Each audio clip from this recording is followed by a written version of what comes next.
Warning: the following broadcast contains strong opinions, playful antics, and controversial topics causing off-the-rails fun. Chances for being offended are higher than average for sensitive people. Viewer discretion is not advised. Live a little and have some fun.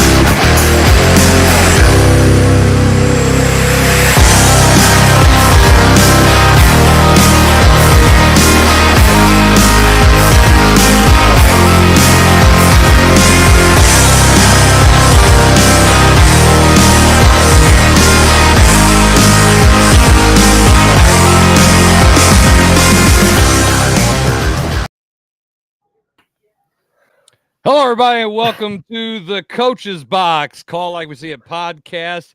Yes, that was a little bit new music. I probably need to tune it down just a tad bit. I liked it, man. That was like a mixture of like Kid Rock and who knows what. Dude, I was headbanging. How about we just find a way to fade it out when we go to cut into guys, it? Here's the thing: when we're doing a virtual show, I have no way to fade it out. It does it on its own when the video stops. So I just gotta kind of roll with it. I was headbanging the whole time. If you guys could have seen me or would have had it on, man, I was like, no, I can see you in our little waiting room thing, and you were just getting after it. So I was ripping it. I hope everybody else might like it. Anyway, this is episode 228. We missed you guys last week because, well, me and Jason were in Columbia for the Missouri Basketball Coaches Association and the Show Me Showdown number 2 of Class 4, 5, and 6 Final Four. We were at Mizzou Arena. It was great. And you know what? I did get a chance to see Coach Gates walking by. I thought he'd been busy this time of year. But not so much. Wasn't busy, was he? No, he was busy signing autographs for kids who wanted autographs, and that was really cool. But I would have who didn't know any better. I would have rather him actually been busy off somewhere else, maybe in Wichita, coaching a game, but he wasn't. He was back at home like the rest of his team. And that is our lead topic for this evening as Drake offs Missouri with Missouri players. Guys, let's get right into it. It was pretty disappointing. I know there was a lot of swearing that was going on in the NBCA hospitality room, not by me because I don't swear, but there was a lot of swearing as the game was on a TV behind the actual games that were going on. So, thoughts, feelings? I just want to know how many people in the area could even say where Drake University is. I have no idea. Exactly. Aren't you guys like? It's in Iowa. I know that. Geography, social studies. I said that's what I wanted. Chris, let's not criticize my social studies skills. We got to promote those right now, okay? We got to promote those. Let's get on to that later. That was a tease, man. It was a tease. I know. It's actually in Des Moines. For any of you guys who don't know, I should have known that. Damn it. Yeah. What's the capital of Iowa?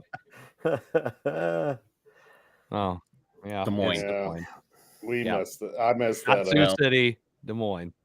Hey, apparently that Mizzou win was good enough to get Drake's coach sent to Iowa. Well, I mean, it wasn't a long drive for him to change jobs. So. I read on one of my Mizzou boards that I'm a member of, well, there goes all the Mizzou guys to Iowa. Not Mizzou guys, but Missouri guys. He's going to recruit the crap out of Missouri because he just kicked our butt. At least somebody will. Yep. At least somebody will. He kicked our butt with a bunch of Missouri Division II guys. Is trying to recruit Missouri. I mean, it's hard to compete. You can't recruit just high school kids now. Can't. Right. Yeah. I agree. You know, the thing is, it's Sturts, who had a phenomenal game against Missouri, He was probably a D2 kid at best when he came out of high school. His dad's actually the head coach at Liberty High School in the Kansas City, Missouri area. But they had seven kids that came from Missouri on that squad that played. So they had a little. So what you're saying is they had a little extra motivation. Yeah, I'd say so. So some of those kids played for McCollum at Northwest, didn't they? I'm trying to remember how many of them might have, but yeah, he actually spoke at our clinic. Really smart dude, obviously. One of the highest efficient offenses in the nation. And you saw it, against Missouri, who wagers 0 defense on the regular at the end of this season. Once they knocked off, who was it, number 1 at the time? Florida. Was it Florida? Was it Florida? No, it wasn't Florida. It was after the Alabama game. It was Alabama when they all shushed everybody. Yeah, don't do that. This is one of those things. Like, don't celebrate. We're gonna go on a losing streak. It was very loud though when they went on the losing streak. God, it was bad. Yeah, it wasn't great at all. But again, that's guys, that's like part of really. it. Why do I even go into these tournaments when Mizzou makes it and even think they're gonna win? They're not. It's Mizzou. They Mizzou'd it up. They did what Mizzou does. Anytime they get ranked, and anytime they're gonna have the same thing. Football. We get number 1 ranking. We're gonna play in the national championship game, and we gotta lose in the conference championship. So then we out. It's Mizzou. Can you use some words in between there when you were on your rant? Then we're gonna out and Jelly, no, son of a! I hate this thing. What it sounds like when you're going off. Hey, go ahead. 5 downs. I mean, we can just go through them all. 5 downs. They didn't Mizzou that one up. That was the he didn't mention the kick. I mean, how many times I hear about Tyus Edney before we even played last week or whatever, and it's just like the committee goes, who can we put against Mizzou that's going to give them the hardest way and that's going to beat them so they can just go home? Hey, Drake, slow, methodical, boring, let's go. And it makes me even more mad because Jim Powers, they're going to lose. Shut up. You can't even be on the show. You should be kicked out of our chat group. Well, okay, I'm done. Screw Mizzou. Let's go on. And look anybody else. And look at Kevin with the Mizzou stuff behind him. Why don't you go to him next since he's got all his Mizzou stuff? All right, Jason. Kevin. I'm not in the same place Jason is with this at the moment. But I'm going to say, I want to know, and we alluded to it already, what happened to the defensive effort after that Alabama game? It went completely away. What did they change that all of a sudden they decided we're just going to get into this run system where we're going to let them score and go down and try to hit threes, and then when we don't make them, we're just a very terrible Grinnell system. Yeah, it's let's find the worst way in the possible world to run Grinnell's system. Hey, they're in Iowa. Let's try to beat them with the worst Iowa offense ever invented. Mm-hmm. Oh, we didn't get the ball to what's his name, Mitchell, enough either. And he was playing out at the 3-point line. Like, dude, get your butt in there. They don't run. For a team that relies on the 3-pointer, they don't run enough off of good screens because I don't know what Grill was never open. Well, and he's just running in random areas, not running off of screens, or they start switching and they're not playing off the head. They're not doing the things that basic basketball coaches teach when teams start switching and doing all that other stuff. It's like the IQ just completely went away. It looked like, hey, if we can't get a quick hitter off of a break, then we don't really have too many sets and we're going to stand around. And so you go back to when they were rattling off quality wins against ranked opponents. They're playing hard. They're up and down the floor. They're running sets. And it just honestly, it looked like NBA basketball, ISO basketball, and it's looked that way for the last several games. And I brought this up, and we could Since talk Alabama. about it. I want to say here's what I put in the chat, and I said, okay, now I'm not saying hot seat, but you got your 22 wins this season. Okay, you had a great year number one, but horrible second season. You finished this year on a 2-6 run. You have an embarrassing loss in the first round where we said, hey, they might make a run. I mean, again, you're beating the number one ranked team in the country, multiple top 25 wins, and all of a sudden you just, again, kind of wet the bed. Where are we at? Where are we at with the projection of Mizzou basketball? I mean, are we say it's like the Cardinals? The only consistency is inconsistency, or what? What did you expect this year? After last year, I'm a Mizzou fan through and through, but a run would have been nice. But dude, we won 0 SEC games. We lost how many games in a row? We had injuries out the wazoo. Gates can't be on the hot seat. Gates is not on the hot seat. His recruiting classes have been good enough that I think it takes some time. I'd like to see how he recruits the portal this year. I think he did a pretty good job in the portal last year. But you're losing. What are they losing? Grill, Bates. Bates, and the bit Gray. Okay, Gray. I couldn't remember if Gray had another year. Okay, Or not. now Gray. I know we're Bates, comparing apples and oranges here because we're talking about an obvious Hall of Fame coach. But when you say take time, he's in year 3. Look at what Calipari did in Arkansas, and he's some wins too. Now, obviously, Dude, you just compared him to Calipari. I did not compare. What I said was, Yeah, you did. Yes, okay, you did. fine. But my Literally point is, he's in year 1, and look what he did. Gates is in year 3. Look at And what it's Arkansas. It's not like it's. Look at Gates' first year, and so he had a bad year last year. They had significant injuries, and the guys that transferred out, look at what they're doing at the places they're at. The one dude had a heck of a game the other night. I was watching here with Dylan. I can't think of his name right off the top of my head, but I mean, dude, these last 3 years have been better than the last how many ever with the other coaches? Right. It's still better than the Kim Anderson era. No. It's better than Carlton. Who's in Norfolk State. It's better than Conzo Martin. And he'll get ousted down there at Southwest Missouri, whatever. Well, like I said, I'm holding out to see what I'm always the wait and see guy. I get that. Know. But I want to wait and see what he does in the portal. 91 wins. That's for another time. No, yeah, that's a different segment. I'm just saying it was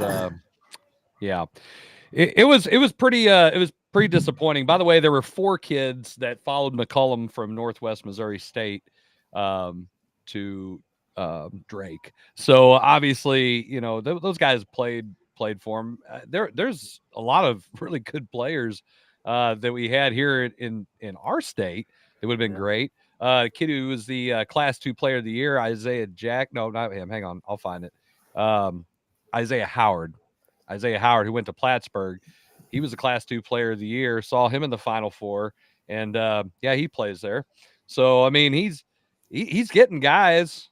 They're dudes, but they're dudes that'd been nice if they just stayed here, right? And not went anywhere else. But okay, I don't know why. I don't know why I get it that Bennett Sturts, he's again coming out. He's not a D1 kid necessarily, but he developed. And the way college basketball is now, when kids want to transfer to a program and get those opportunities, I was saying this the other day, that sit time that you don't have to have, or you have to sit a year and you instantly can go into a program, you're getting better because you're not sitting on the damn bench. You're not wasting a year of your life going to practice or whatever. You're playing. So these guys aren't hurt and they can go from program A to program B with no downtime between. You're obviously going to be better. You're playing. So they can develop their game. Sturts is going to Iowa yes, too. He is. Well, of course he is, and he should. I mean, go with the system that obviously makes more sense.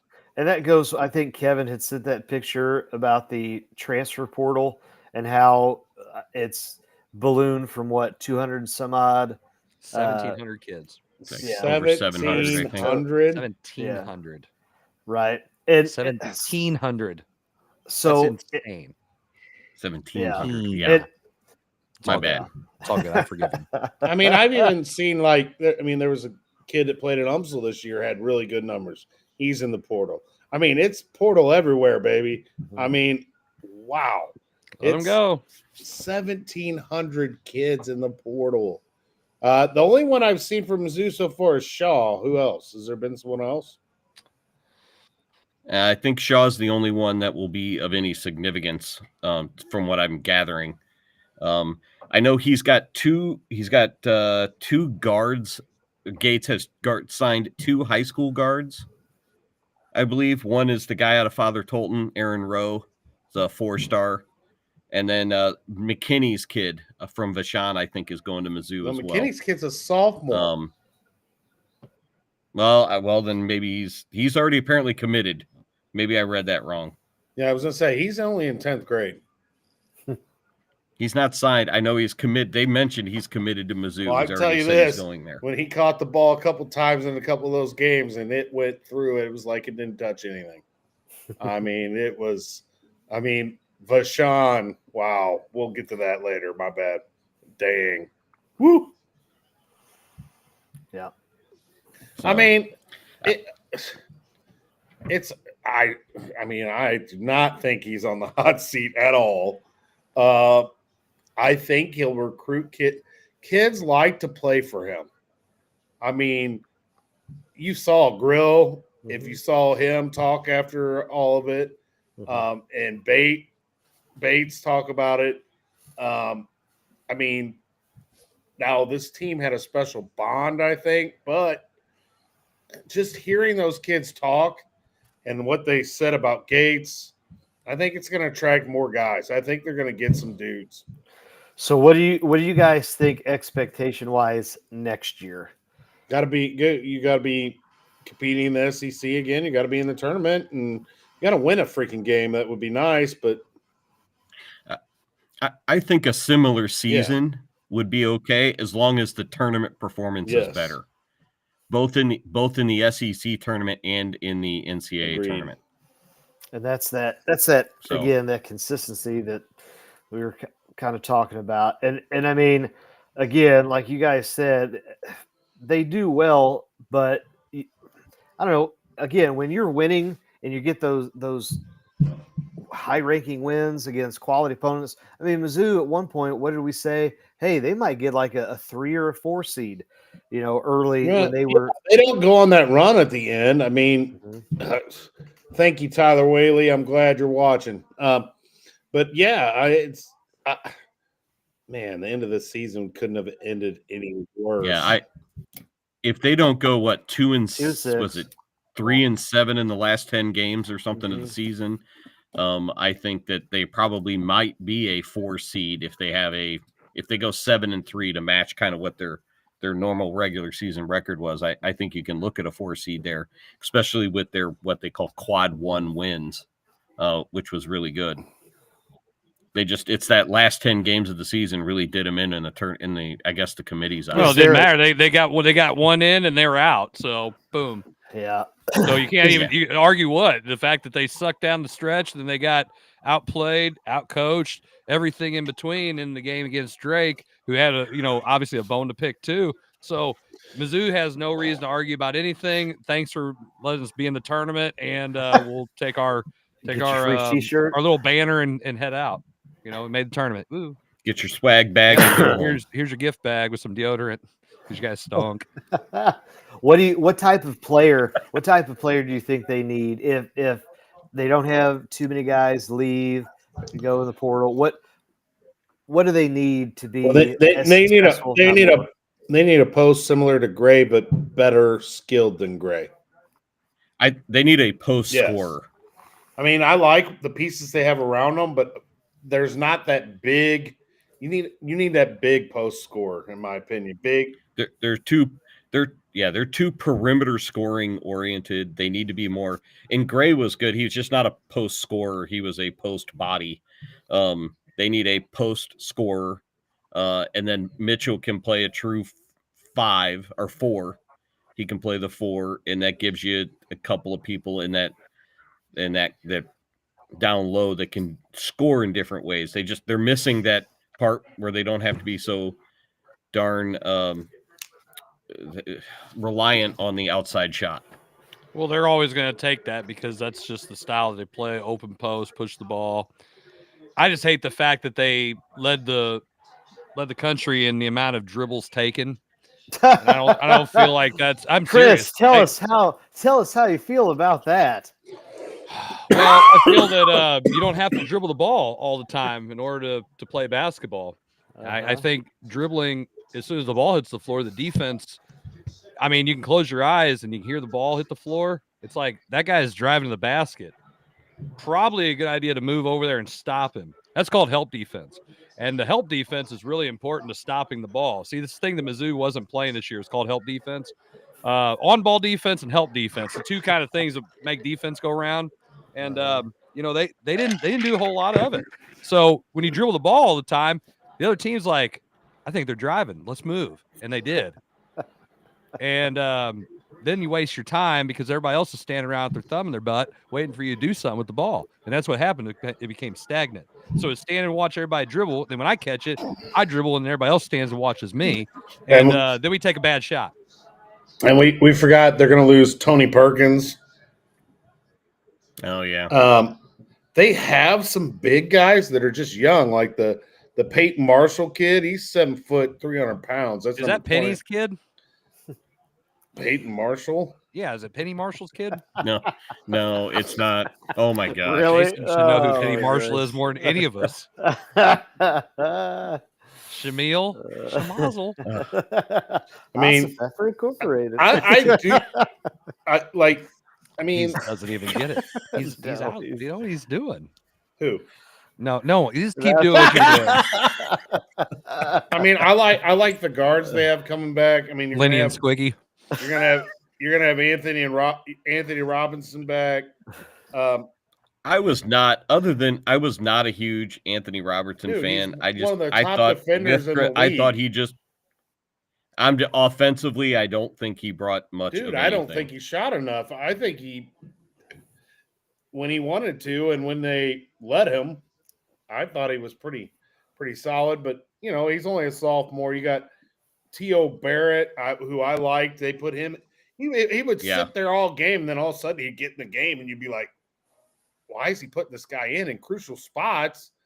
He hadn't played all game, and then I think he's going to get better. They have another 6'8", that Boateng or whatever.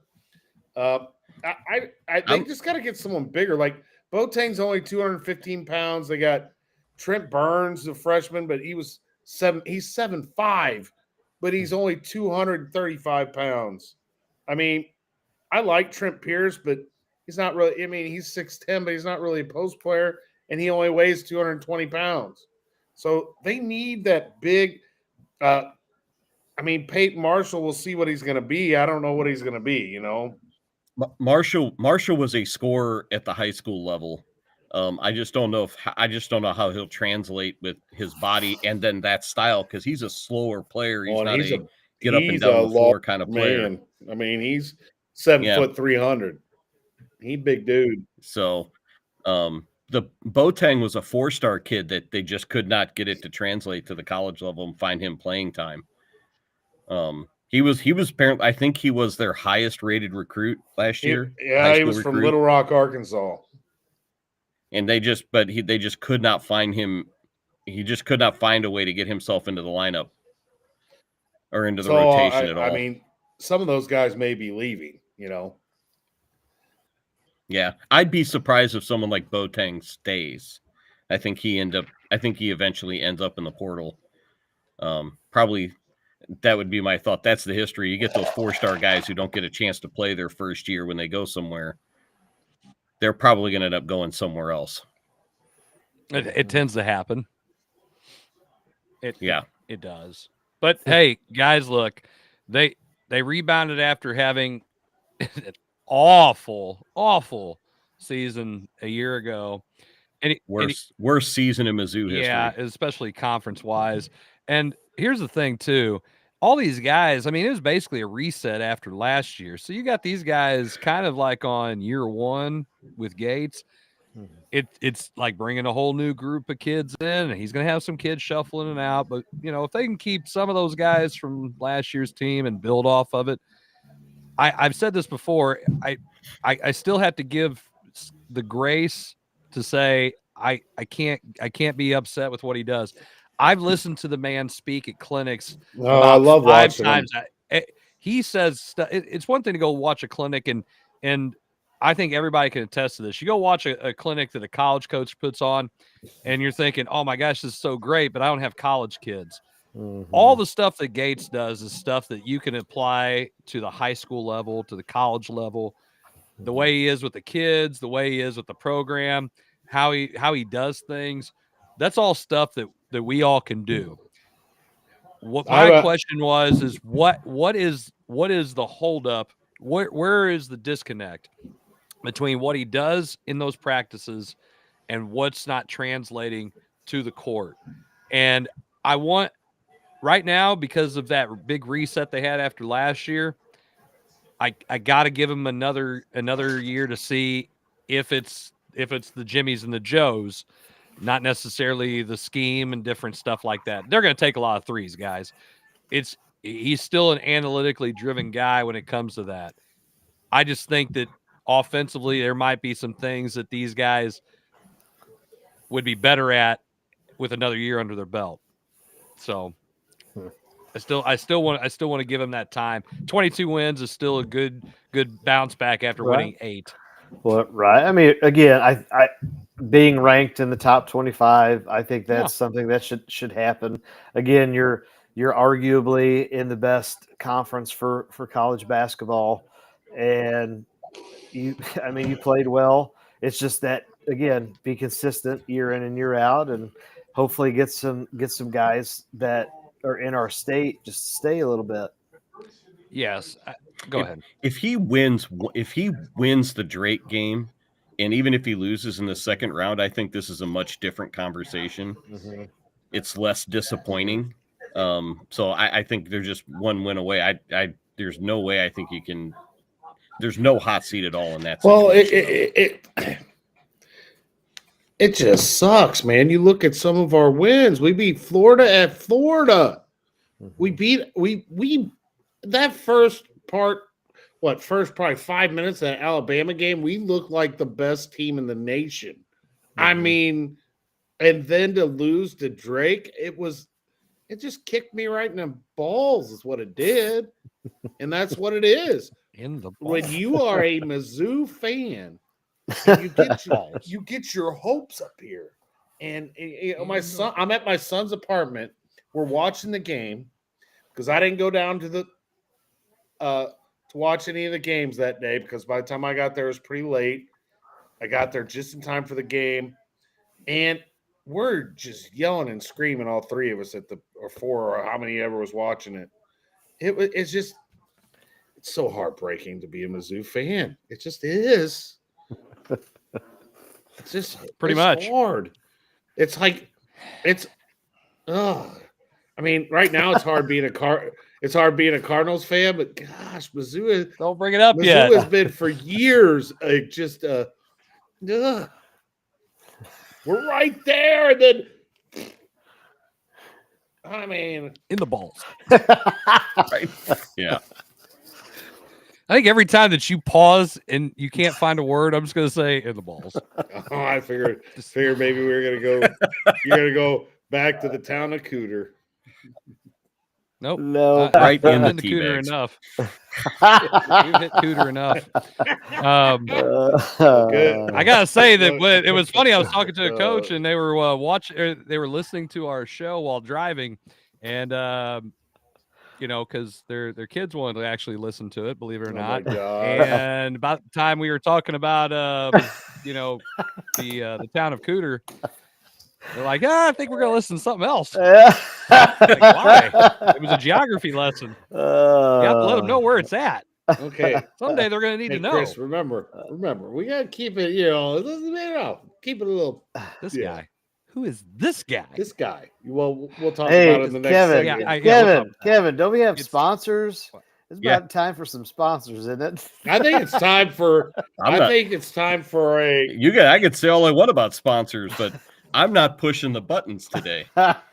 Boom. Well, we know Jim ain't pushing the button, so it's gotta be Chris. He's pushing your button. Anyway, they are right. It is time for us to quote unquote pay the bills for the show. We come back, our second segment of the Coach's Box Call Like We See It podcast. See you in a second.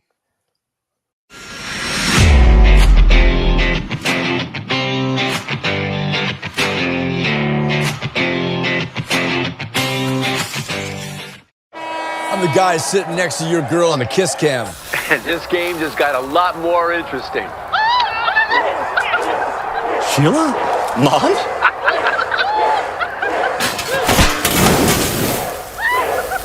Fire! And if you don't have the right home coverage, you might have to kiss your savings goodbye. Let's go, beat it. So get Allstate, save money, and be better protected from mayhem. Yeah, like me. Bro! Mayhem is everywhere. Are you in good hands?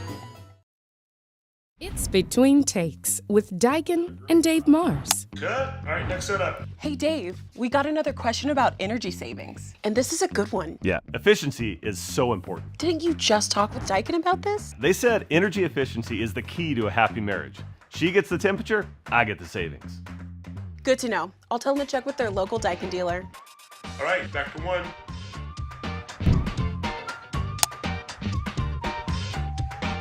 Give Home by SMCI a call today at 636-337-4444 or email them at service@homebysmci.com. In the hobby of collecting, check out Elite Collectibles, open 7 days a week from 10 a.m. to 6 p.m.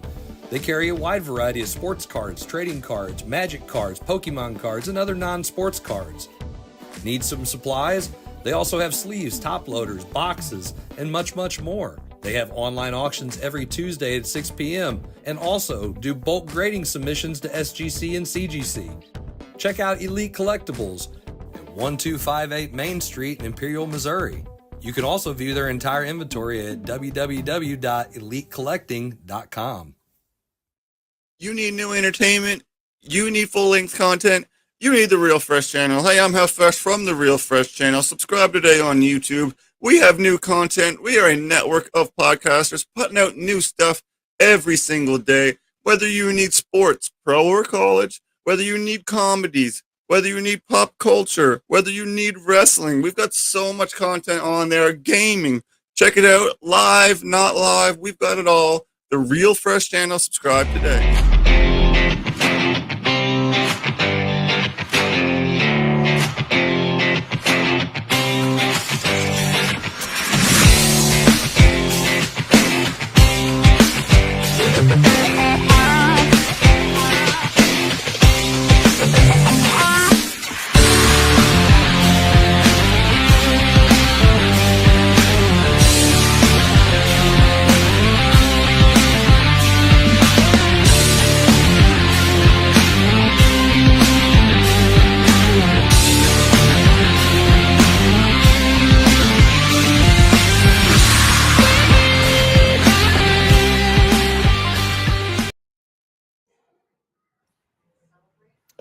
Well, everybody, welcome back. Oh, what? Not ready yet? Yeah, we're Oh, ready. I thought you were saying we weren't ready or something. Welcome back to the coach's box, and you can see that there are 4 out of 5 here. At Jim Powers, not here. I don't know. I don't know what his handle is. I mean, Where in the world one is Jim unique. Powers? I mean, yeah, it's like, where's Waldo? But we're gonna get headed on a little. I guess we're gonna talk about the subject of basketball since we just ended that season and we're headed into the spring. What? But we're going to talk about we've been talking high basketball. school basketball, kind of a end of the year type recap of high school basketball. And while we're getting ready to talk about that, I figured I would go ahead and announce what is going to be in the leader, and all you guys that look at the leader early like I do online have probably already seen it, but I have resigned as the head basketball coach at Herculaneum High School. I'd hoped to have continued in that role for many years to come, but circumstances led me to a position where I felt like resignation was probably the best and only thing for me to do at the end of this year. And, I'm going to hate it. There's a couple kids there that I'm really going to hate not being able to see through their senior year. I got 3 guys that'll be seniors next year, and Duncan, LaPlante, and Pickens, and I was really hoping to continue that, but I decided the best thing for me and was to resign. I am going to try to coach basketball next year, and so all other coaches, once you resign, I'm a free agent. So, any coaches out there that are looking for an assistant, hit me up. I don't have to be a head coach. Even though I enjoyed it, but I'm not like Chris. I don't have to have all the control. So just hey, Zach, any comments? You will run the flex. You will run the flex, and you will like it. Just ask McVay. But Zach anyway, can't hate on the flex anymore. I figured since it's going to be out there tomorrow and already out there on the internet, I'd go ahead and tell you all that's what I decided I needed and had to do. Well, I mean, you were the longest tenured coach in Jefferson County. Was is the key word, but yes, I was. I mean, I have to say it like that because that was the case. So yeah, that is basically, I think, how Russell Carando opens up his article about it in the coaching carousel, and we'll see where I land. I put my name out there for a few openings that I've seen, and we'll just see what happens. Well, we do wish you good luck, Jason. I mean, you're one of our guys, and we've all everybody except Kevin here has changed jobs at least once since this show's been going. Kevin is an alumni there. I'm pretty sure that since he knows all of the codes for everything, he'll always have a job at St. Pius. Of course. I know the admin password. So well, I mean, those same emails will come in handy someday. I've not resigned my football position at Herky, and teaching, right? I am still teaching there as of today, and as far as I know, next year I might still be teaching there. We'll just see what happens, unless there's an opportunity out there that I can take advantage of, and otherwise I'll stay there. The kids are good people. I got I got coworkers who I love to work with, and but if I'm coaching basketball, which I want to, it's not going to be at Herky. I mean, worst comes to worst, I'm going to be coaching 3-year-olds at the YMCA, and Weston's going to be balling, baby. At least I know he's going to play because I'll be coaching. But, I'll be coaching. To get playing time for your kid. That's right. So, I'll be coaching basketball somewhere. That's one thing I've learned, and I'm glad I've gotten more involved with the MBCA, and it's a good network of coaches, and I've already talked to a few, and a few of them are willing to have me on if I don't find anything. So I'm going to try to coach, whether it's boys or girls. I coached girls basketball with Ken Jones at Crystal City for 9 years, and man, we had some good teams there. It was fun. fun group of girls there, especially that last year I was there in 2012 at Crystal City. Had some great girls, Cooper, Kilgore, and I mean, I could go on and on. Tana Vaughn and Hellwig, and there was a bunch of girls there. Terry Marler. I had a good time coaching girls basketball there, so I'm not afraid to coach on the girls' side or the boys' side. We'll just see what opportunities are out there. But I will say this: I am happy, I'm proud, and I'll say it on here. Tanner Duncan made first team all conference this year. Pretty good feat considering we didn't win a conference game, and very proud of him. And then he made all district also on the all district team, in which that's a pretty good chip in his, or feather in his cap, I guess I could say. Great kid. Can't wait to see it. I'm hoping no matter what happens, wherever I'm coaching, I'm hoping when he hits that 1,000 that I can maybe be there for it, because that's something I'll be proud of him. But he's got a few points to go, but I'm certain he'll hit it next year. So kudos to him and his accolades that he got for all conference and all district. He had a good year.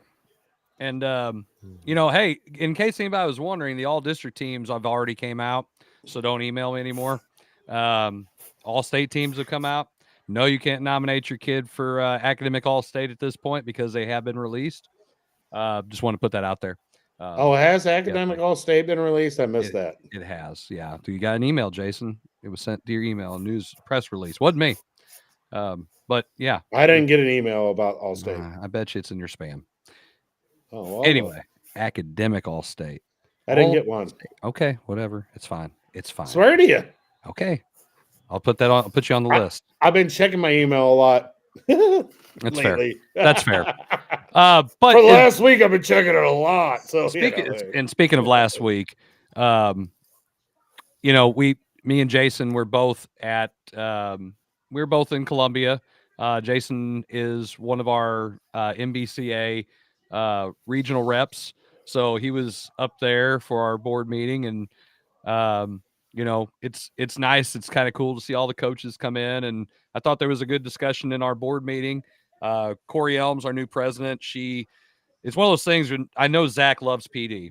I mean, he loves PD. He has made it very much known on this show and in person and behind closed doors that his love for professional development is strong. That picture of him at Grandview is still the best. It's still the best. He didn't have as much gray in his beard at that point, but it was right. Right. But one of the first things that Corey wanted the coaches to do is to get up and talk to each other and talk about some good stuff that's happened in some basketball. Now, here's the thing. At first, I kind of thought, I'm like, oh God, it's like this. It was thing. So an icebreaker. It's the first thing I thought too. I went, we've never done that, but I'll tell you what, we've never done that. Yeah, we've never done it. We've never done it. It's just been, we're going to talk about it. And anytime someone wants to chime in, it's one thing, but I thought it was so good because it got everybody to talk to each other. And Jason can attest to this by being somebody new to the board as of, it's the second year on. You don't know all these other people. So now, I mean, you might know a couple of them and you might have seen them, but now you're interacting with these guys and having a chance to have a conversation. And Jason, you could probably speak to that more than I can because you were part of that. What was your thoughts on things like that? It was a great experience. I mean, I got Webster Groves' boys coach in my group, and just good conversations about good things that are going on with Missouri basketball and some things that maybe need to be changed. And, I mean, the shot clock is something that always is being talked about. And if you watch the games at Columbia, there were some times where I was sitting there going, man, shot clock, they couldn't do that right now, could they? No. And I don't know whether I'm for it or against it. I mean, I'm one of those guys that just goes with the flow when it comes to that kind of stuff. But it was really cool it's just cool to see all the different guys that coach all over the state and get to talk to them about some of the issues they have. And I just think the NBCA just does a good job of working with everyone. And, there's still some people that just hard-headed and won't join to get their kids recognition, which is just it's $45, man. I mean, I'd pay that out of my if I don't have a head coaching position next year, I'm gonna pay the $45 out of my pocket. I'm gonna be a member. I'm gonna do whatever I can do to help Chris and be on the board if I can still. And I've enjoyed it. It's so fun to go up there and to go watch these guys. I mean, in the third quarter, I felt bad for Potosi. I was so happy to see that Potosi was up there. I worked at Potosi 1 year. I have no grudges or anything against Potosi. And some of the people I worked with at Kingston actually are now at Potosi, and they had kids playing for Potosi. So it was kind of cool. I got to sit, dude, I'm right there. I mean, right on the court because of the coach's box. Right here, I'm putting out the knowledge I learned that day. But Vashon in the third quarter, I mean, there was a string of dunks, five or six in that third quarter, and it was a show. Show. I mean, it was so funny. The one kid, number 5 for Vashon, he's just an athlete. McCaskill. McCaskill, yes. And he went up and caught this one and hammered it down. And you see Potosi coming back, and number 20 on Potosi, I don't know his name, he's got this smile on his face like, what? He's enjoying it. He's enjoying the show too, huh? Yeah, he's like, what else you gonna do? He's like, what am I gonna? I can just tell by the look on the kid's face. He was like, what am I gonna do about that? Nothing. I mean, nothing. Now we're go ahead. I was gonna say, I will say Whitley. I think he had 16 against Vashon, and it's hard because Whitley had to try to get the ball across half court. It was Vashon, man. They can play some defense. And not everyone just talks about their offense. Their defense is suffocating. And they're not fouling. It's like, dude, clean. they can get to balls that, when they're errant pass, you might as well forget it. If your pass isn't a direct pass, it's getting intercepted. And they're going the other way and they're hammering it. And I mean, they were good about it. Man, just so athletic. It was fun. It's fun. The NBCA does a great job with all of it. The clinic, if none of you coaches go to the clinic, go to it. I'm upset that I've only been there one time. I'm going from now on. There's no way I want to miss that clinic. Kevin, you want to go? You should come to clinic. Well, I'll be coaching third grade girls basketball next year. Can I join the NBCA? Yes. Yeah. I will say, Kevin, when I went and sat there, I mean, I was front row. I sat next to Ron Rose, but also we're 2 seats down from Norm Stewart. Apparently, they're just giving anybody front row tickets if they have Ron Rose. No, this is for the clinic. I had to get there kind of early. Oh, clinic, and I was up pretty late the night before, but I got there pretty early and got down on the floor. And Gates and all of them are right in front of us. But yeah, he was two guys down. And there's the great Stewart. I mean, it's like, this is awesome. But what Gates made me feel better about, he did drills in that first part of the first 35, 45 minutes. He did drills, exact drills that I do in my practice. I'm like, okay, I do know something. I actually am okay because Gates is doing the same crap right here with these college kids that I'm doing with my high school kids. Now, Jason, here's the thing, and I'll be the first one to say it. I don't know if the other guys are thinking it. If they're defensive drills that you're doing, that Gates is doing, we got to wait a year and see. But the defense, not so great. That might be a problem. It was actually offensive drills. Okay. I'm just, again, I love it. They did this 3-team thing that I do a lot in practice, but they had they got 15 managers there, so they got these point systems they do with it and everything. But man, it was awesome just to watch them get up and down the court, and to watch Gates talk, and then to watch the kids' reactions. They knew when they effed up what was going to happen, and they got put on the line, and I mean, we couldn't even talk about some of the drills they did. It was man, it was cool. It was cool. And I'll tell you, the Grand Canyon girls coach, one of the best speakers at the clinic. She is now Arizona State. Yep. She of course kept everyone's attention for a reason, but because she also spits out some knowledge when she's out there. She was one of the best speakers at the clinic, bar none. A rising star in the college coaching ranks. Yeah, she's an absolute stud. And again, I know we're talking high school, but I know Mizzou women's basketball hired a new coach, and she was down at Tennessee and then down at Missouri State. Was Miller, was she ever going to be on the radar of Mizzou, or was she? She did not want to leave Arizona. Yeah, she didn't want to leave Arizona. Okay. Well, I mean, that's what everybody said. Is that okay? Well, yeah. I mean, you got to think. I think you got to think, a Chris, little bit of the Arizona lifestyle and liked it. Well, you got to think the first time we saw her, she was out. This is years ago. She's out on the floor, 6-7 months pregnant, doing the drills with the college kids, working harder than they were, and still, coaching up all the coaches. So maybe she's got her family out there and they like it, and didn't, that's like what you is. said, that's part of the reason why they want to stay. Zach, I mean, I've never been to Arizona, but yeah, I haven't either. I haven't either, but it's probably like 80-something degrees there right now, and I'm not leaving Phoenix hotter, though. to come to Columbia. Well, I mean, I've never been to Spain either, but I kind of like the music. But I think Arizona is probably a lot nicer year in, year out than Missouri. Just throwing it out there. Yeah. Missouri. Hey, especially I guess money talks. So that's true. I mean, you throw the right dollar. Well, you know what? Out. You know what? I'm glad you said that. Money talks, because that was the other thing I forgot to mention earlier when we were talking about Gates. We didn't spend Calipari money on Gates. Mm-hmm. And we weren't.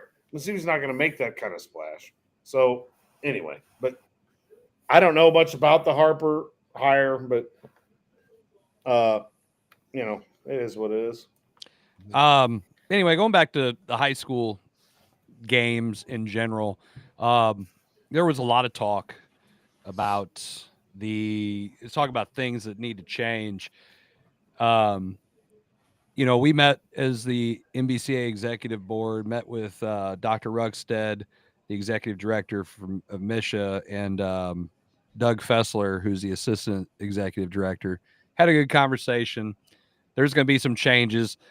The shot clock is on the radar. I don't know if our basketball advisory committees will put it back on the ballot for that. Like this year, you could have it in tournaments and that everybody agreed to, and shootouts. That has to be renewed. That was a 1-year deal. So that needs to happen. So hopefully our advisory committees understand that and vote on it if they want it. And there was a lot of complaining about the neutral site thing in the state playoffs for basketball, that there was top teams, home team in the bracket, bottom teams, they flip-flop every year. It was a 2-year deal. I think that's also going to be changing. I think they'll go back to the neutral sites with a plan in place. There's a lot of conversation about the state playoffs, and again, I reiterate the seeding and ranking and all that. Yeah, there would have to be a change to the MSHSAA bylaws. That would happen in all sports if that happened. I'm personally of the fan of taking the 6th class in basketball, the highest one, and making an open class where you can put public and private and everybody can play. I think you would reseed that, and you would sell all kinds of tickets to go watch the best basketball in the state. You could market the hell out of it. You could talk to college coaches. Like, we play in the open class. Like, this is the open. We won the open championship. It's kind of cool how you could swing that and throw that out there. I don't know if that'll gain traction, but I know that there's something has to change. So that was one of the things that was a byproduct of okay, our what do you trip mean? up there. What do you mean by that? What do you mean by by which that? part? Something has to the change. open stuff. Like what? What's the what's the point? Explain that a little bit better. Like when you say having an open. Because Vashon running clocked everyone they played up there. Well, here's the thing about that part of it. Okay, the Michigan bylaws mean when they have their playoff system, they want equal representation from around the state in all sports. It's not the best teams make it to the end. It's everybody has a chance from everywhere to make it. From areas of the state. So all the regions, all North, 8 south, regions east, west, have that opportunity. It's kind of like this. If it was the best teams make it and that's it, there would be nobody probably from any other part of the state except St. Louis that plays for a state championship in soccer. Now, here's the fun part about it. You can always say, get better. I mean, let's be real. But there are other places in the state where they don't play soccer, thank God. I'm not in that area right now, so it is what it is. But at the same time, when you go and you don't have your brackets turned the right way, you're going to get some really bad games along the way up to that point where you're playing in the Final Four. In basketball, you're going to have those too. And you got public schools that can't move up because they've got to gain so much enrollment. I mean, you look at Principia, Jay Blossom, the coach at Principia, they were class 3 this year. They would love to be class 6. Excuse me. They can't based on their enrollment and the championship factor. You can only bump up 2 classes. So I think if a school wants to play in a higher class, which Coach Irons from Vashon has said for years that he would love to play class 6 basketball. I think Coach McKinney, who's at Vashon, would love to play in the highest class of basketball.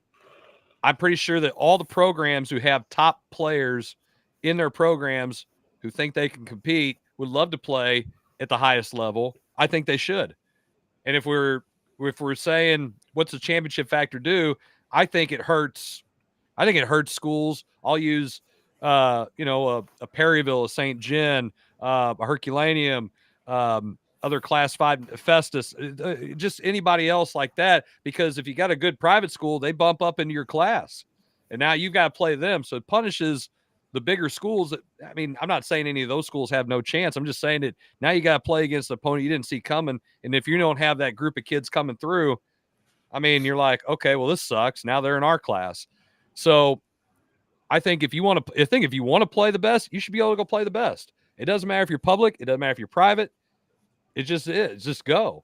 If you've been having a sustained success winning and you're a private school, I'm just saying hypothetically, you're DeSmet, Vianney, you've been winning games or whatever, then okay, well, you guys are automatically in it.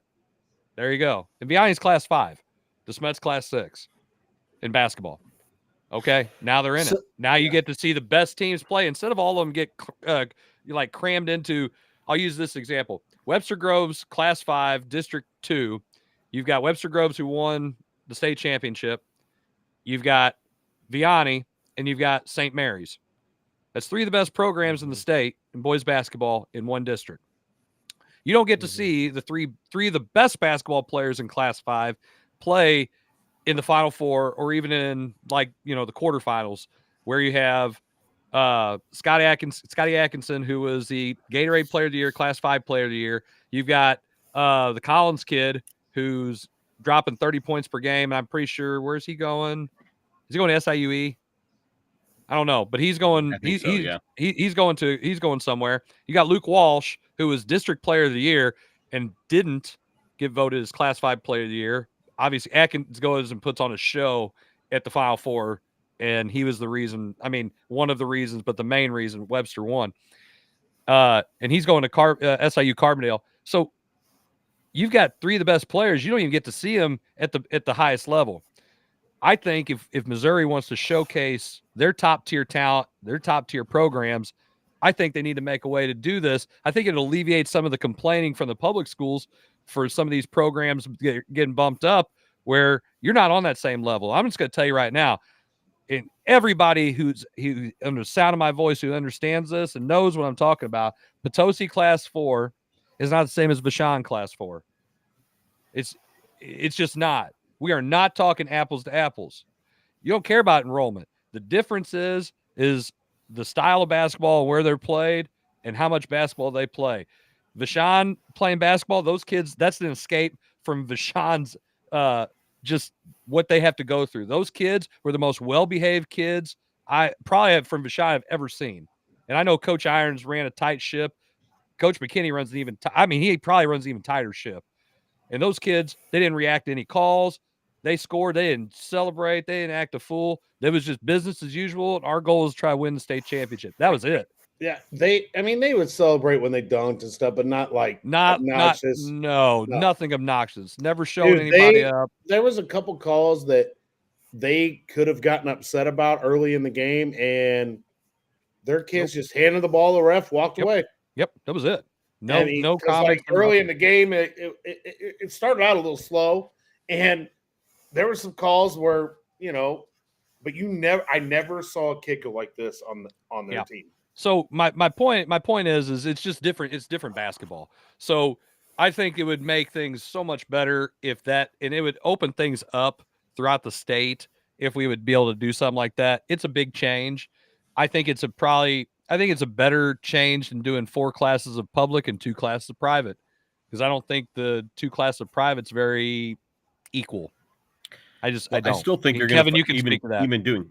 You'd probably find the same issue in the 4 classes of public that you'd find now, in that the sense that a class 3 Potosi is not a class 3 Vashon, if Correct. that were to be the case. So it doesn't solve any issues. It just separates some of them out into other things, and in fact creates more issues. He's saying if there was 4 classes of public, Jason. Oh yeah, I don't think that would. And you guys got to think too. I mean, a public school won the state championship in Class 6. Oak Park is they're a public school, but Kansas City areas are a little different about things. And you got to think too, guys. Public schools in Kansas City are like those top end schools. They're pretty damn good. Okay. I mean, they beat an extremely talented Chaminade team, and I didn't think anybody could beat Oak Park because of the talent they rolled out there. Again, it's not the same talent. This isn't the same talent that I see in my district. And I had Cardinal Ritter. Oak Park was so much better than I saw from Ritter or Slew, who won our district. So, again, I'm just saying that think about that. You put all those schools in there, and you're playing the top 16, maybe 32. You can do a 32-team tournament. Everybody's in it. Everybody's a chance to win it. You could reseed it. Those schools could play. I'm telling you right now, the thing that MSHSAA has lost in a lot of this, and I heard this from many people, especially having 4 days at Columbia for the Final Four, you've lost the average basketball fan. Unless you're crazy like my dad and you drive up there all the time and you'll go anywhere to watch basketball, the average fan isn't going to say, man, I'm going to go to Columbia because I want to go watch the Class 1 semifinals, even though none of my teams are in it. They're like, they'll probably be a blowout. And a lot of them were, because like Jason said, and like I've alluded to, it's not the best teams making it to the Final Four.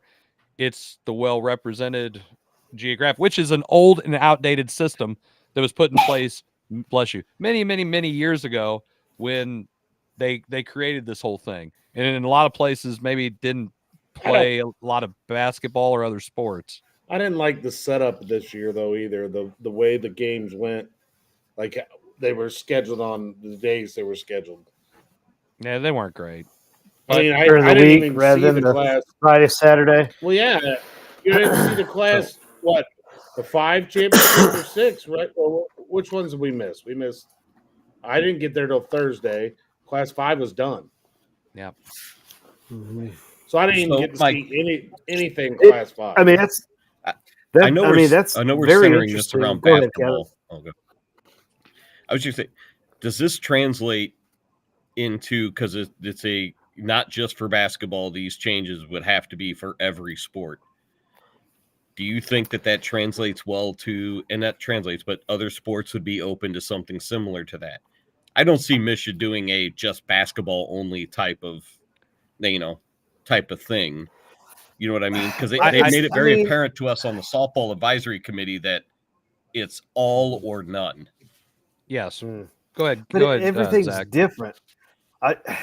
All of the sports are different, right? I mean, Okay, so my question would be, again, since we're talking about this, how is that going to be regulated? So my first thought is it's great because if you want the private schools that want to go recruit or want to do whatever, and they're going to go play the best of the best. You want Link to come in now and be a part of that open division, Link Prep, then you can do that. If you want any of the public schools. But then my question becomes, well, everybody at some point, if you're a public school, big or small, is going to ride waves of talent, right? So are those schools getting to pick and choose? Well, this year I want to be in open. Well, next year we're not going to be as good. So then we want to be in the regular class. Well, that to me opens up a potential can of worms, because now are you playing favorites? Are you doing this? Are you doing that? I mean, that's the first thing. But I get your concern on that. I think, and you're saying with public because you are riding waves of groups. I think what you have to look at is if this would be something that you do, you would have to apply. You'd have to apply to get in, and then you have to agree to do it for 2 years, and then it's an every year reevaluation of your talent. And it's almost kind of like this. I mean, if there's a need, then it's an invite, and if it's a want, then it's on a waiting list. I think once it would take off, I think anybody's going to want to be anybody's going to want to have. If I got a couple of D1 prospects that they could go D1, I want to go play the best of the best. No college coach now with the advent of Huddle and the instantaneous ability to share film. No coach that has a kid who's that good is going to go want to play the Sisters of the Blind, Poor, and Armless. You want to go play against the best, because when they go play AAU, that's what they're doing. The reason that basketball is losing out to high school basketball is losing out to AAU is because those kids can go play other good kids, and they got college coaches to come and watch it. This is the big fix-all that could fix it. Now, again, for basketball, I don't know if it's necessarily something that could be applied. I think it could be applied in volleyball, because I think there's a top level of volleyball talent around the state, and that comes in waves. In public school, there's groups, but I know the private school volleyball, Kevin can speak to this. I mean, St. Pius has been dominant, and they've been dominant even in a higher class after the championship factor. So why not play at the highest level if you're one of those programs?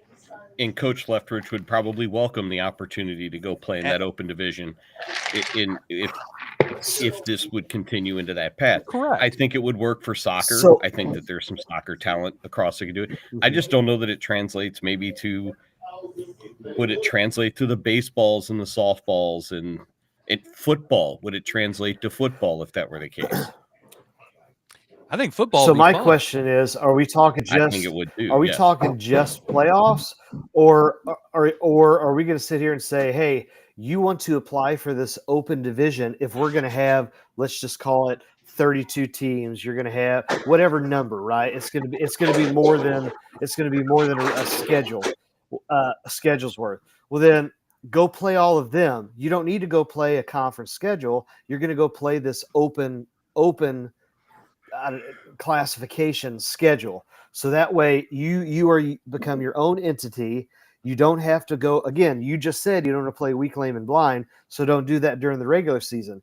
My thought is, why would you do this if we're only talking about postseason play? Because when you say, Chris, well, let's get all the best teams together, well, there's still a chance they're only going to play one game. They're going to be one and done. And what was the point? Group together, and they say that's your class, your division, whatever label you want to have it to go play. I think that would be even better, because then it's like every night, week in and week out, you are playing the best. I don't know, because I think if you would say qualify for this, and again, this is all hypothetical for anyone who's listening. You qualify for this hypothetical open position. I think you have to play a certain amount of games against open opponents a year. You want to go play your Hawaii schedule, your New York or whatever, take your kids all over and play a national circuit. You want to do the incarnate thing? Cool. I think there's still some of those conference schools they're going to want to play against each other. Maybe not. But I do think I don't think you can completely separate these schools out, because otherwise, why are you in MSHSAA? That's going to be the question.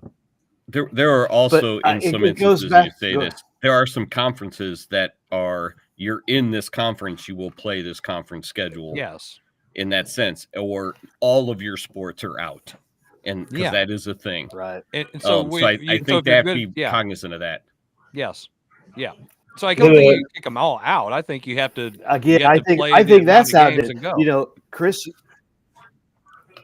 you say it may be outdated, you said but about it is being the reality. Outdated. I think that's an outdated. Well, we're speaking hypotheticals right now. So again, if you're gonna revamp it from the top, then you might as well just top down and just Kevin, I'm going to use you and say create everything and it's relegation and promotion, and classifications go out the window, and it's we'll take some type of algorithm, figure out where you're at, and there you go. There's a couple of guys in the state. Look at the Quad City. There's a couple of guys look in at the the Quad state City for football soccer conference that have created that. Yeah, it's great. I mean, we drive all the way to Cuba and play a game. It's awesome. Right, but I'm saying look at the Quad City. I got a lot of mileage. You've got Class 4 reimbursed, right? You've got a Class 3, Class 2, Class 1. If they all can play each other, and the reason why they're all put together and they're all playing each other is because they're relatively, if they're relatively on the same par of play, then okay, then do it with the rest of the state. Go ahead, Kevin.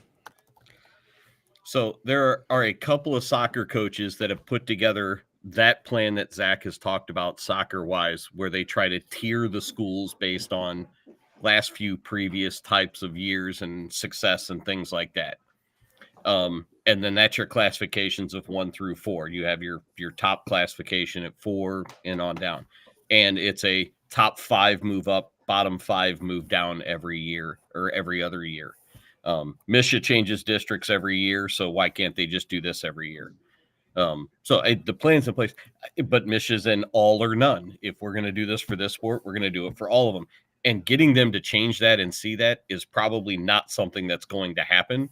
Really? You think? Yeah. So to sit here and talk hypotheticals about we need to do this for basketball because it's different, you might as well throw that out the window. It's just not going to do anything. So basically, we're wasting a bunch of our hot air. No, I no, because we never waste hot air. This is good hot air. I've listened to so much sports radio in my life. There's been plenty of whatever you want to call it. Just they talk about stuff that doesn't it never pans out.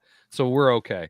I think again, knowing the conversations that I've had and I've been a part of with the people of MSHSAA and listening to them talk, I know the reasons why they like to say all or nothing, because you don't want to exclude anybody, for one.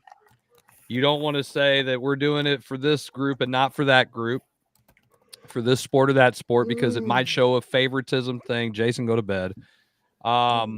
It's there's always going to be somebody who complains that they don't think it's good. There's all the reasons of why, and if you can just make it all work together, and we're going to do it through across the board, it makes it easy to manage. I don't think you can do it that way. I don't think you can say we're going to do it in basketball and soccer and volleyball and baseball because that's the way we do it in every one of those sports, because it nothing anymore is applicable across the board. It is not the same. You know what this sounds like? Many factors that we don't have that are the same, in each sport. And I know soccer and softball and volleyball and basketball all deal with different issues that make it really tough. I know Kevin's districts are even worse than some of the districts in basketball that he's had to be a part of the driving and the rubber band stretching and all this.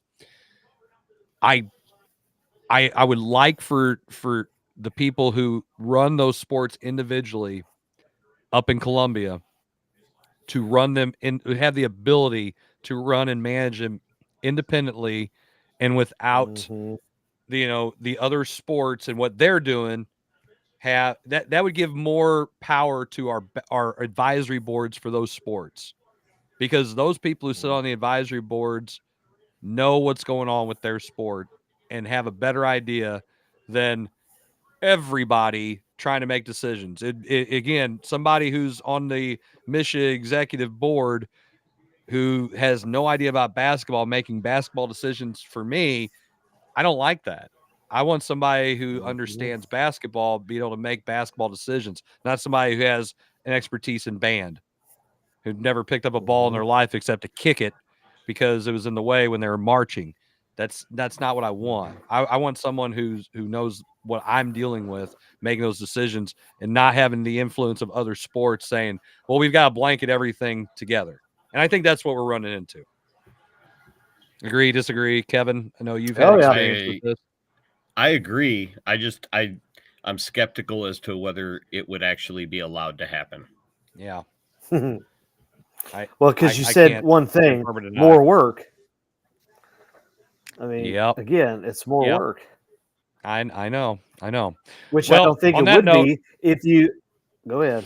Go ahead. No, go ahead, Zach. Finish your point. I was just gonna say, I don't think it would be if you separate it and you just simply say, again, here's football. You deal with only football. Basketball, you separate it that way. You could still fall under the MSHSAA umbrella, but everybody does their own thing. You know, in education, we call it differentiated instruction. I mean, it can work. Wow, look at you. Don't bring up educational stuff when it comes to MSHSAA. We are not dealing with education. Man, I will be using that. Listening during all of that PD. That's right. I'll be any interviews I go on, I'll be talking that differentiated instruction, buddy. Good job, Zach. There you go. Way to drop pronounce it correctly. Differentiated. I said differentiated instruction. Different instruction. That's what I like to bring. Different instruction. Speaking of different, we are going to go into a commercial break. We're long overdue. We come back. We're going to finish up our third and final segment. I blame it all on Zach. See you in a little bit.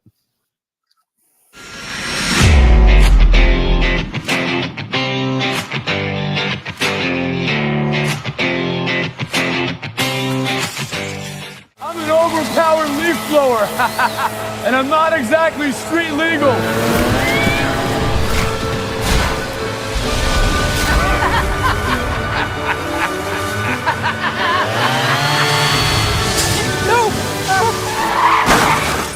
And if you don't have the right auto coverage, this could really blow your budget. So get Allstate, save money, and be protected from mayhem. Yeah, like me. Mayhem is everywhere. Are you in good hands? It's Between Takes with Daikin and Dave Mars. Good. All right, next set up. Hey, Dave, we got another question about energy savings. And this is a good one. Yeah, efficiency is so important. Didn't you just talk with Daikin about this? They said energy efficiency is the key to a happy marriage. She gets the temperature, I get the savings. Good to know. I'll tell them to check with their local Daikin dealer. All right, back to one.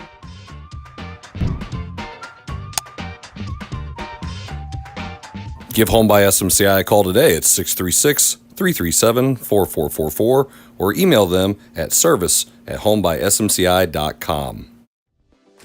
In the hobby of collecting, check out Elite Collectibles, open 7 days a week from 10 a.m. to 6 p.m.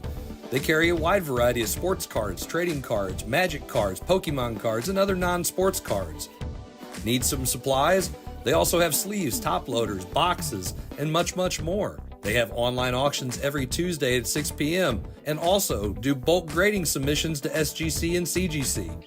Check out Elite Collectibles at 1258 Main Street in Imperial, Missouri. You can also view their entire inventory at www.elitecollecting.com. You need new entertainment. You need full-length content. You need the Real Fresh channel. Hey, I'm Hell Fresh from the Real Fresh channel. Subscribe today on YouTube. We have new content. We are a network of podcasters putting out new stuff every single day. Whether you need sports, pro or college, whether you need comedies, whether you need pop culture, whether you need wrestling. We've got so much content on there. Gaming. Check it out. Live, not live. We've got it all. The Real Fresh channel. Subscribe today.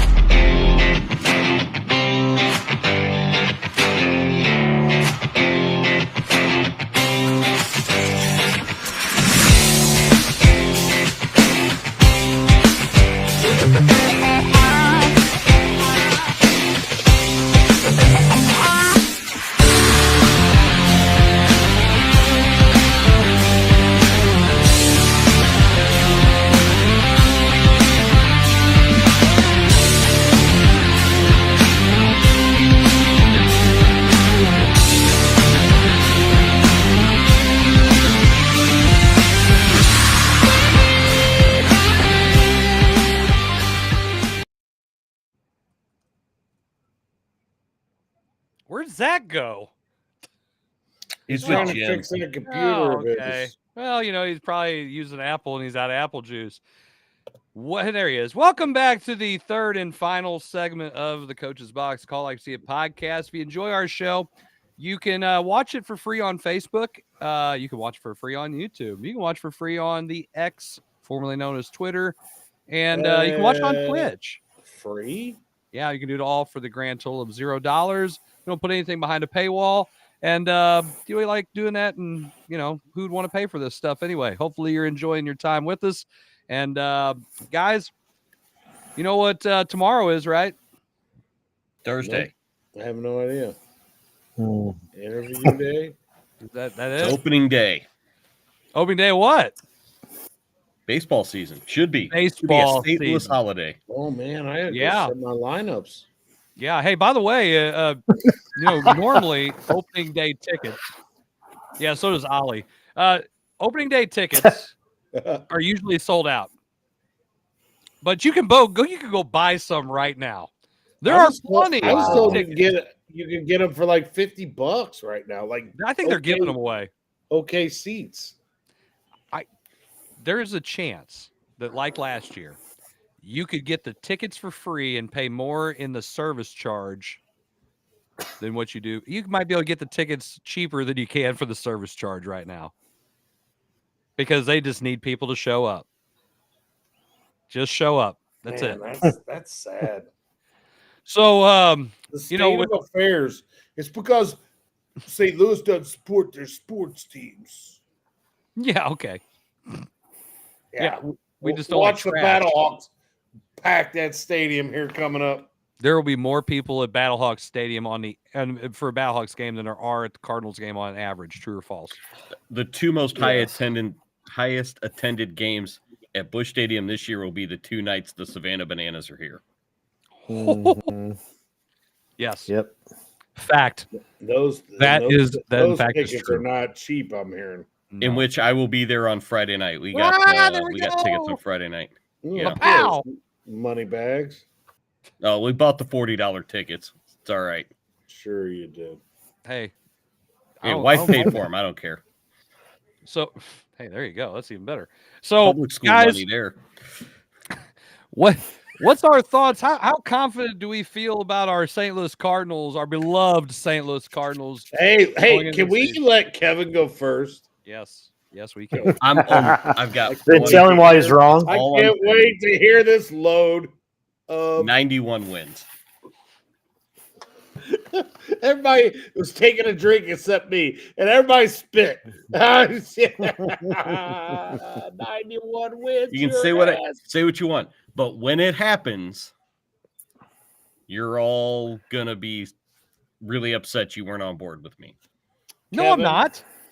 Kevin, no, I will not be unhappy. I will be ecstatic, but I will be in disbelief. I don't have to worry about it. It ain't happening. It ain't happening. It's not happening. But what if it does? 72 wins. Kevin, if a 91. frog had wings, he'd bump his ass on the ceiling. The Cardinals, there's no if. They're not going to win 91 games. They're not. They finished second last in the Cactus League, playing against some of the scrub-a-dubs in spring training. That mean they don't even resemble a team that's going to be able to compete. They're not even in the Cactus League. They're in the Grapefruit League. Grapefruit. I meant the Grapefruit League. Kevin, They No. only beat Memphis 3-2. Yeah. Strong farm system. No. No. No, it's No, not. it's not. Head attack. This guy's crazy. Just wait. Just wait. Hey, you been drinking this red Cardinal juice tonight or what? I mean, what is Yep. wrong with you? Nothing. Gosh. Optimistic. I got a That- lot to be optimistic about in 91 Hey, wins. Kevin, I jumped on this train last year with you. I'm not doing it this year. It's not happening. They're not any good. He's They got- Jughead, never not know. Hardhead. They got a catcher. They got a catcher playing first base. They got a third baseman playing second base. It's incredibly easy to play first base. They have a third baseman No. playing left field. They have a right fielder playing center field. I mean, wait, no, they don't. Sorry, they have Scott. Like a high school team that just lost 4 of their kids to MIPs that are trying to figure out where to put kids. That's what they seem like. You just read off like, oh my gosh, here's my car, my kid. Hang on. Hey, Billy, can you play second base? Coach, I'm left-handed. I don't care. Get out there.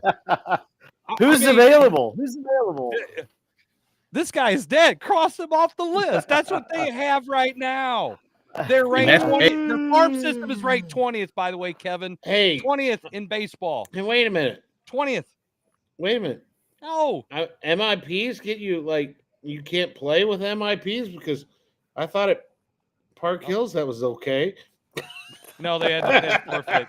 Kevin, for a second there, I thought you went away for a little bit just because you're upset. No, the internet gods did not agree with me either. Well, see, there you go. I will say your internet gods were better than Zach's tonight, so it's okay. Yeah, but Truth. yeah, well, he's over there in that high dollar district. I mean, you've seen the houses in his subdivision? They're like mansions. They're like 3 of mine. Yeah. Hey, the Cardinals are, again, I don't know if you heard this, Kevin. Jefferson must be paying some money. 20th ranked farm system in baseball. 20th. How many teams are there? 31? Weatherholt is the 23rd ranked prospect in baseball. He's the one who's bringing the average up. Okay, Yeah, he is. and yeah, I mean their top Listen, 3 is say what you- Weatherholt, Matthews, and Hintz. Hintz is 76. Hey, it's March. Let's revisit this in October. He's 76 years old. No, I know. I'm just saying it wouldn't surprise me with these Cardinals. no, I mean it's not good.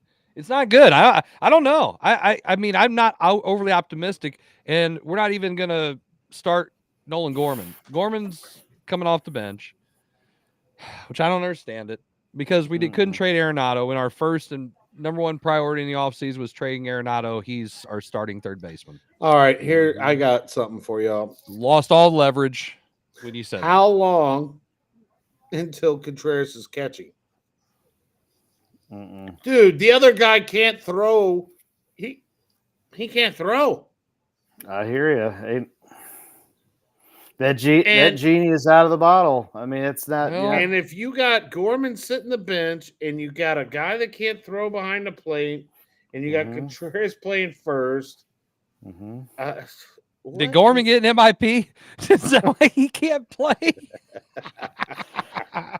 No, because he strikes out 500 times a year. Well, you know what? So is everybody else in baseball. Okay, that's a BS excuse.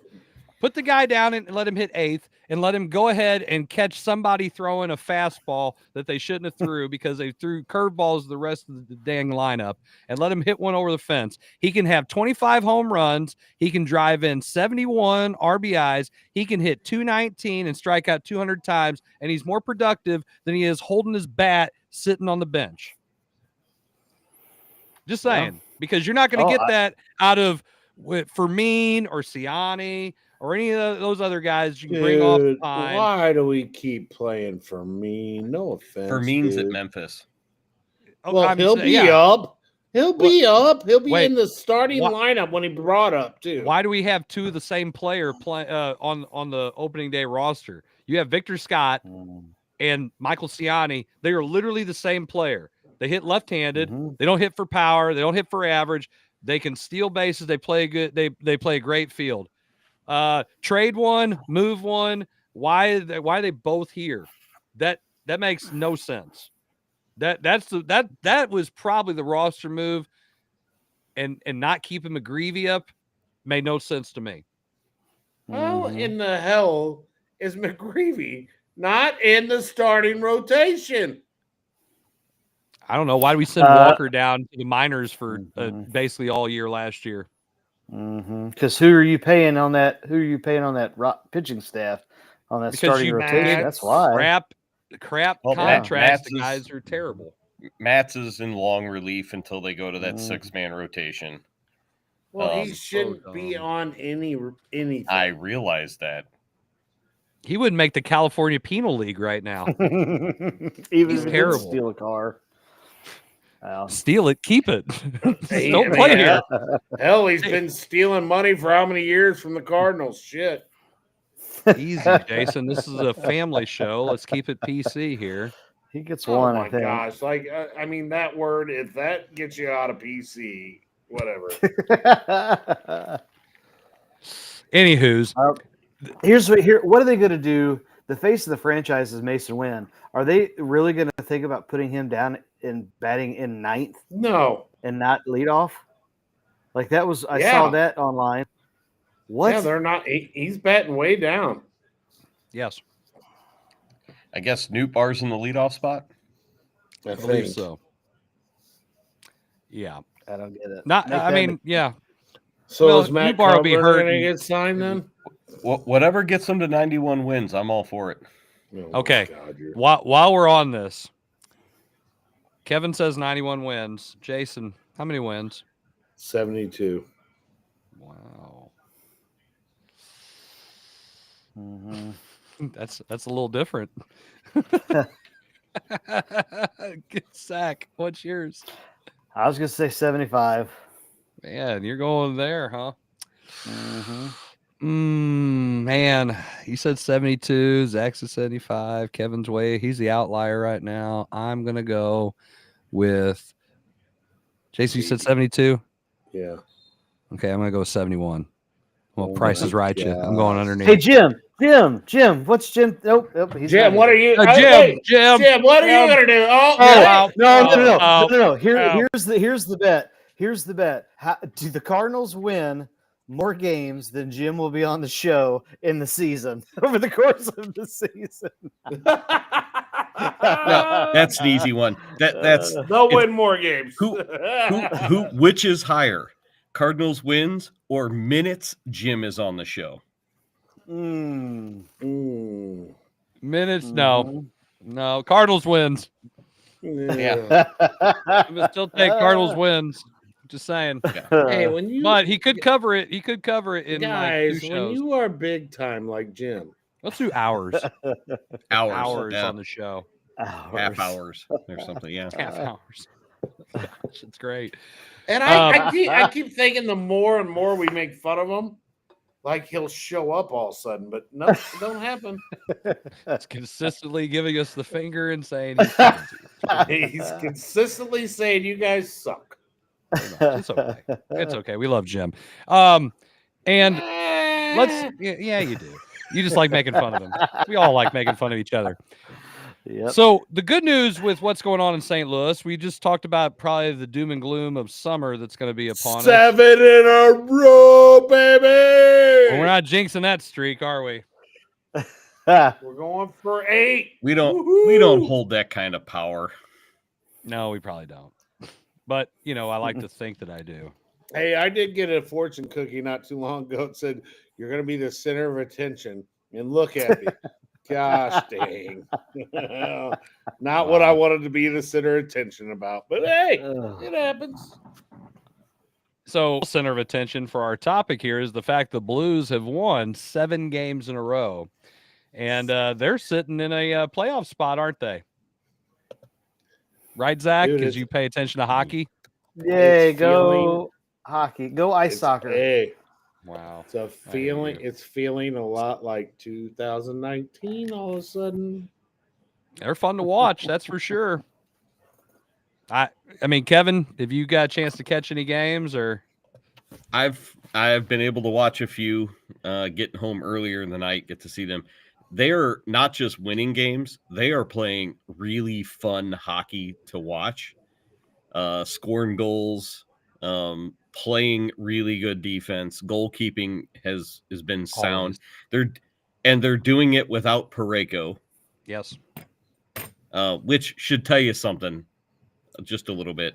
Yeah, it tells you Gloria, Gloria, Gloria, Gloria. That would be awesome. Continue, Kevin. He sounds a lot like Brett Hull singing. That's what I was thinking. Hey, no, I'm not drunk in the streets acting a fool. But they have got a good for Brett Hull. The downside is the remaining schedule can be kind of tough for the Blues. They've got a couple of really good teams, some teams with really good winning records. But Calgary right behind them, who they're battling with, has 3 games in hand. So they've got to keep winning games and keep getting separation between them and Calgary in order to hold on to that spot. They've got a real chance to get out of the wild card and into not out of the wild card spot and into a regular playoff spot, which would be really nice to have and kind of solidify that. But they have to keep winning ball games or puck games, whatever. But are they the team that you don't want to face right now going into the playoffs? Don't with them say being that. as hot That's as what what they they kept are. saying about Mizzou, and look what that happened. Stop it. No, Mizzou was like not the 3-7 going in. The Blues are winning games going into the playoffs. If they continue this, I don't think teams want to see them in the first round of the playoffs.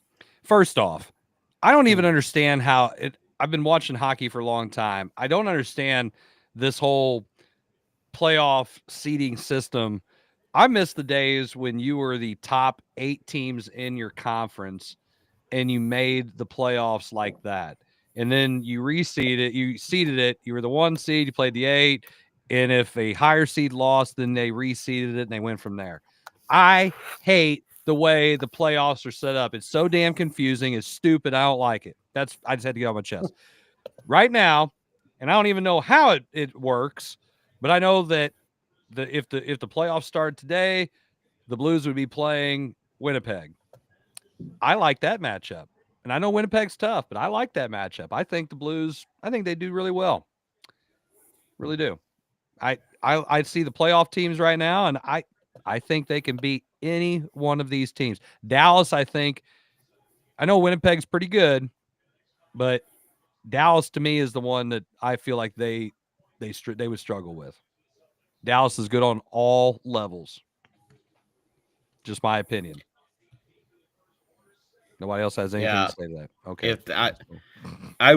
I'd prefer them to get a couple more and maybe face the Avalanche in the first round or something along those lines, but I want to avoid Vegas and Dallas. Those seem to be the 2 teams that are the kryptonite to the Blues playoff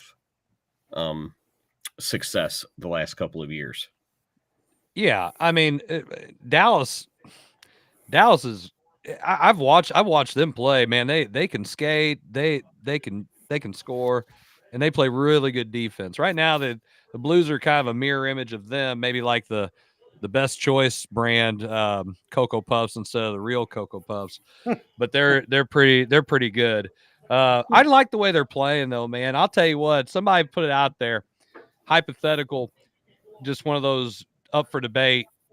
Is bringing those 2 guys from the Oilers the best move that Army's made in his tenure? Yes, no? Pretty close because he got him for a steal. Yeah, he did. And he pissed a lot of people off with that. Yeah. I think they said it's never been done before to sign 2 guys from your same division to offer sheets. I sure hope Alex Steen is watching all this crap. Yeah, no kidding. I will say this. It's kind of like he broke one of those unwritten rules about the offer sheet thing. Like apparently there was this gentleman's agreement. You didn't do that. You don't sign those guys. And he's like, you know what? We're trying to win. So suck it. I'm going to go ahead and do it. And I love it. I think you should. Yeah. And he did it apparently without any sort of heads up to Edmonton. Edmonton was surprised to see the offer sheets on the players. And they ended up getting paid on their own contract. So that was nice. The move of the year, I think. Do you put Parayko back in the lineup when he's healthy? Yes. Yes. I think you do, but you don't do it very quickly. You kind of hesitate on it a little bit. I think you got to see especially with where the way the they're team's at. playing. Yeah. I think if they're playing really well, I think you can take your time. But I think if they're not, then yeah, you need to put him back in. He was playing the best hockey he's ever played in his life. And then he got hurt. So it's like here we're finally waiting on this, and that happened. You know, and you're like, really? This guy's finally come out of his shell and playing like he should. But you don't want to really screw with the mojo if they're still winning and playing well. Correct. And basically, so anybody knows what we're talking about, Dylan Holloway and Philip Broberg were brought over on the offer sheets from Edmonton for a second and a third round pick each. So it was just second for Broberg and a third for Holloway. And that is a song and a dance and maybe some trinkets and beads all the same time for a couple players of that caliber. That was awesome. That is a Magic Beans-esque trade. Yes, definitely Magic Beans. But you know, I think they're in a great spot. Is Dvorsky scored yet? No, he hasn't. No, scored. He had an assist, and then they took it away. So. Stupid replay. Yeah. Hate it. Yeah. Well, I think he's going to be a good player. He's going to be a good player for the Blues. What do you think, Zach? Zach doesn't know anything about hockey. Zach, can you just study some hockey? He is staring at that. He's staring down at his phone. Mm-hmm. Yeah. I'm going to take Zach to an ambush game and go watch some indoor soccer and see what he thinks about that. That was like the team that when you grew up and you got like straight A's on a report card, they gave you those free tickets. And now you get them for the Cardinals.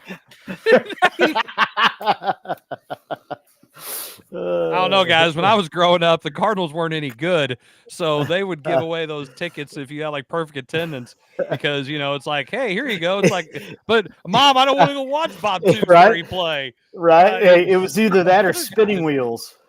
I'll take the spinning wheels plane any made out of day. balsa.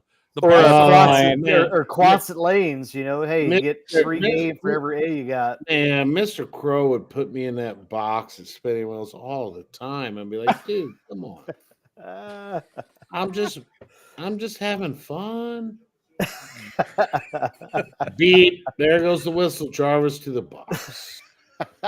Jarvis to the box. And you sit on. Now you're on the coach's box. Look at you. You're all grown up. One box to another. All grown up. Comes full circle. Yeah, full of circles is not what I was looking for. All right. Well, that's interesting. Well, fellas, I think we've kind of covered a lot of the stuff we were wanting to talk about. And we've been on for an hour and 43 minutes. I think it's time to go. He's already saying it's time to go. All right, Jim, you got to go to bed. Closing time. All right, yeah, it's time to go to bed. Hey, now that's what I call music CD with Jason Jarvis. Could you imagine that CD? Now these were hits with Jason Jarvis. That CD, you can guess them. That CD would be all over the place. Oh my gosh! It'd be Sing along. Listen. The title of it would be "Jingles with Jughead." And all he'd be doing is singing songs. It's like one of those. Remember those old commercials where it has those CDs with all those compiled hits, and it's like that's what I said. Now that's what I call. That's what I call. No. But it's the ones that they used to do on those like call in, and if you call now, you get the extras CDs. Oh my gosh, I can't remember what company used to do those for the life of me. Well, I'm glad he can't. I mean, Zach, I will make one of those. I mean, I've already talked to Chris. I'm like, man, you got an opening. If one comes open, I just don't know. I don't know. Maybe I couldn't do that. I don't know. I mean, I don't know if you want any advice from Zach about what it's like to work with me, then you need to be definitely talking to him. And then whatever he says, just think it's probably the opposite. It's the opposite. If he says, "Yeah, it's great," he's lying through his teeth. If he says, "No, he's terrible," I mean, definitely I saw a guy like this most of the time. Was he in denim? And he was usually in jeans at the end of the bench. So yeah, there's no more jeans in my coaching staff. Sorry. Well, Zach I used was to wear that Canadian tuxedo to coaching. Yes. Evidently, I don't think there'll be any jeans on the girls' side at Herculaneum anymore either. But you know, that's for another day. All right. Well, there you go. Well, fellas, I think it's been a show. I have never wore jeans coaching, by the way, ever. Okay, None. we'll put that on your resume. I'll put it on there. Proper member skills, of the proper attire. Skills. Never worn jeans. Became part of the MBCA because of Chris Miller. Microsoft Excel. Oh, that's easy, dude. I'm almost Google certified, bro. Seriously, I'm doing it for my career ladder. Google certified. I'm not even Google certified. I probably shouldn't do it. All right, guys. I think we're going to go ahead and jump off here. Thank you guys for tuning in for another episode of the Coach's Box. Call Like See It podcast. Unless something crazy happens, we'll see you guys all again next week with some more fun topics to talk about and all of our crazy antics and shenanigans. And of course, question is, where's Jim? Yeah, we'll know. We'll see if Jim's next week. Yeah, we'll see. Until then, see you guys all later. Have a great night. Good night. God bless.